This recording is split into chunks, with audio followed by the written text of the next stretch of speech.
Welcome back. The jury reached a verdict in Sean Diddy Combs' sex trafficking trial, clearing the hip-hop mogul of the most serious charges. Bradley Blackburn has the story from the courthouse. Family members were greeted with cheers outside the courthouse minutes after Sean Diddy Combs heard the jury's verdict. The hip-hop mogul was found not guilty of racketeering conspiracy and sex trafficking.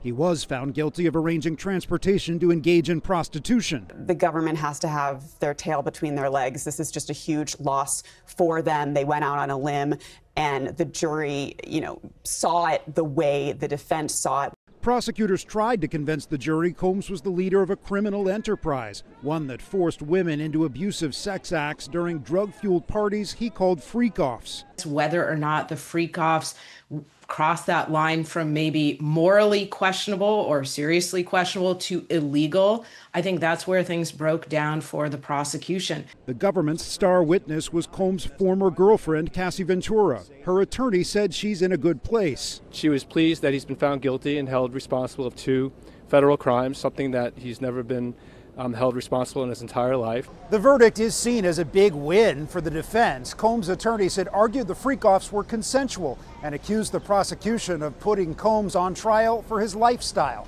Even cleared of the most serious charges, his conviction on the prostitution counts could bring up to a decade behind bars. This sentencing is really up in the air. He has no prior offenses, which puts him in the lowest category for calculating those guidelines. As the verdict was read, Combs pumped his fist in the air, then dropped to his knees in prayer and said to his family, "I'll be home soon."